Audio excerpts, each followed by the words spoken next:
I think there's a slowness and room for pause and reflection when you're writing by hand that doesn't necessarily translate when you're writing on your phone or on a computer screen. If you pause to think through, look something over on your phone, it'll generally go to sleep. There's something about sitting with a page and the weight of a pen in your hand, letting your words sort of flow through and form, and looking at them not only thought by you, but actually penned by you and made by you.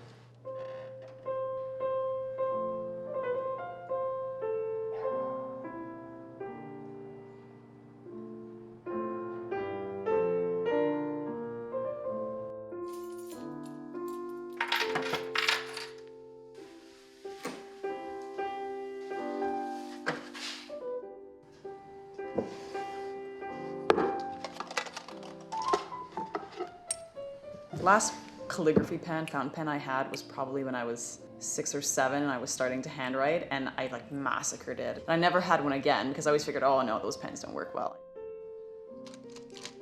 This one is, this is a Muji pen. Muji just opened in Toronto, so it's super exciting. This was actually the first fountain pen I purchased. There she is. And I loved it. It writes so smoothly, the ink flows like mad, and I almost write everything with this pen. And I started improving my handwriting a little bit with this because I was spending more time crafting it. I had this really, this pen that just writes like a dream. And that's kind of what started it. The style in general that is, on vogue right now involves a lot of handwritten script. And it appeals to us because nobody knows how to do any of that anymore.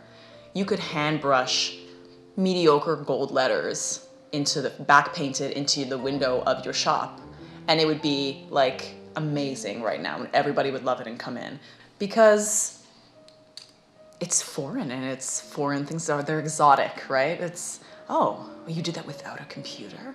In this day and age, it's a surprise, and it's a skill set, and it's something so rare, and with that comes a lot of appreciation.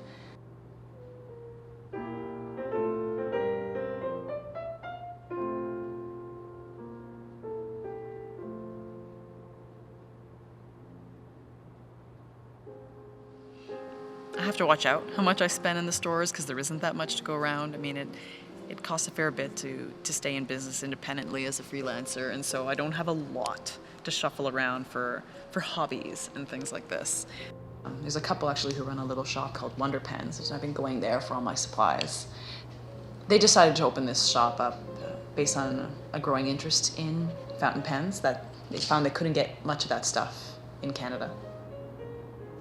It's interesting to go in there and also talk to people like John there and see what they would recommend or what's new or what's interesting, and experiment a bit with that and just get into a different creative space with my hands that's not camera focused or drawing focused, but that's back to words, which is something that still is very relevant to my life.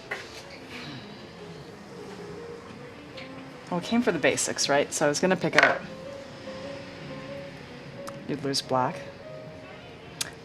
This is a waterproof black.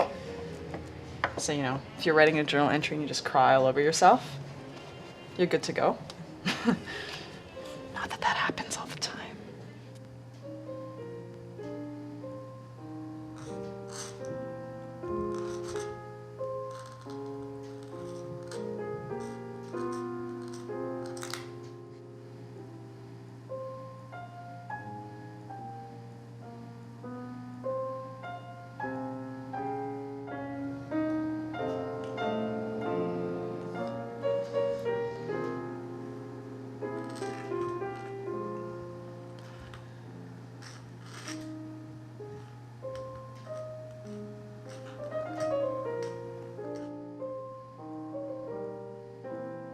I started following a few people on Instagram that have gorgeous writing that you brush script.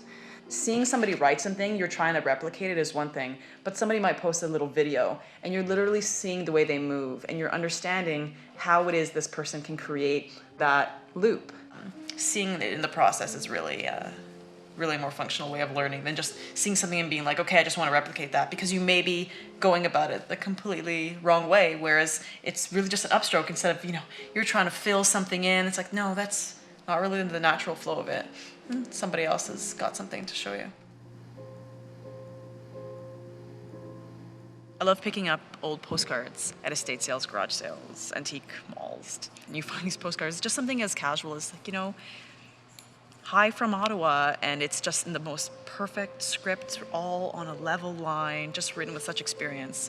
And it's probably written by a 12-year-old at the same time. But kids now, like, you don't even have to, scribble on a Post-it for your mom to tell her you're gonna be late from school. You would just text her and tell her you're gonna be late. When would you ever handwrite anything? Ever.